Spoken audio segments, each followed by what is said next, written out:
Hey everybody, welcome back to Shock and Schlock. I'm your host, Herschel Gillis, and today is day 28 on day 29 of the 31 days of horror reviews.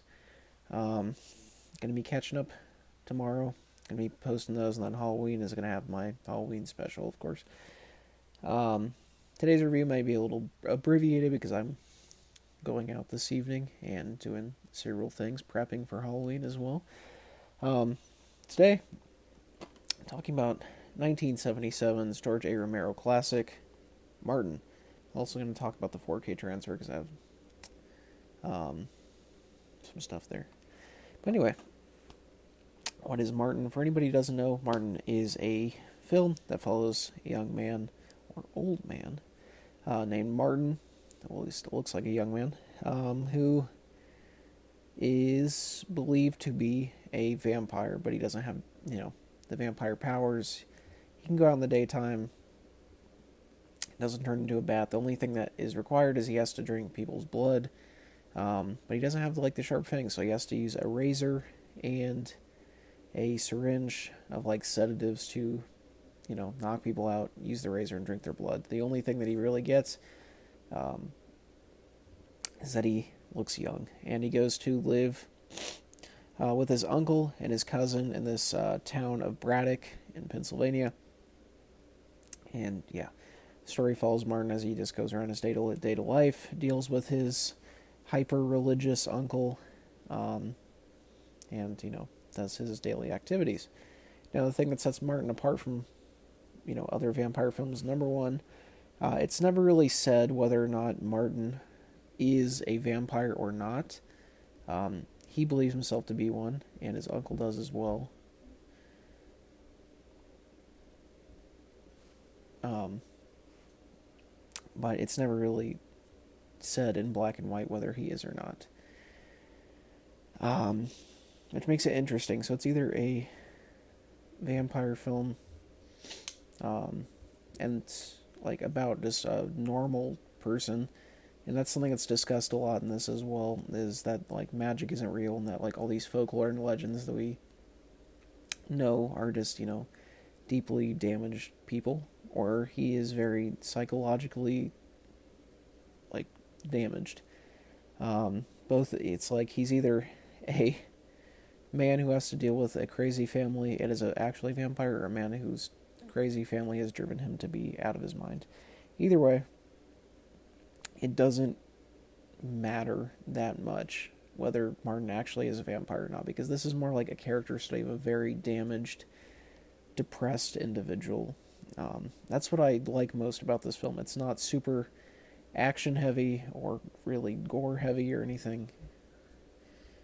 It's very grounded in reality. No matter which way you look at it, we all know someone or have been in this situation where we have to deal with these family members that are very destructive and want to harm us either mentally or physically. It's a very interesting movie from that perspective as well, and I think John Amplossi plays Martin in this, does a really good job as portraying this very sad, adolescent. And even if he is old, like he said, he's never had the chance to be treated like an adult, and you see him go through these adult situations, he sort of falls in love or starts dating a much older woman, or much younger, depending on your perspective there. But she thinks he's a young man, so it's very interesting. It's very sad. The music in this is also pretty downbeat most of the time when it is there. A lot of this is very silent and it's very stark. But yeah, when it's there, very well done. I think the acting in this, all around, even away from John M. Plus, is really good.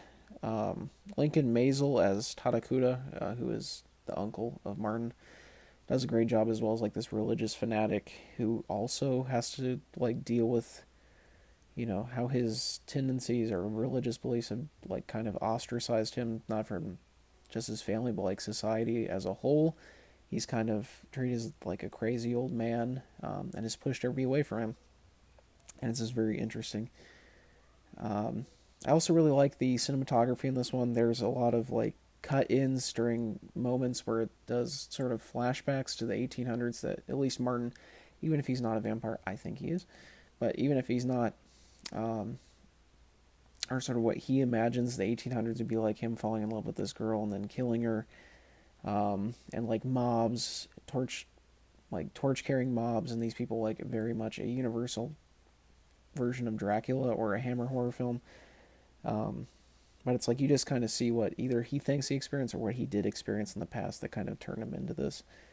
Um, yeah, it's really good. The pacing in this is excellent as well. It's about, around an hour and a half, maybe a couple minutes over. But there's never moments that it drags. I mean, not that an hour and a half is not a typical runtime for a film, but yeah, just paced well. Really like the characters. I think the story is engaging the entire way through. Soundtrack is excellent. John Plas as Martin is fantastic. I believe this is one of his first roles. Um, so yeah, that's really good. The beginning and ending are also both high points of the film. Beginning definitely opens with a bang, introducing Martin's character and like the almost desperation of his character in a lot of ways. And the ending is just a absolute gut punch all the way. Like the last 3-4 minutes of the film is just insane. Um, Not like insane, like literally. It's just very impactful, I would say.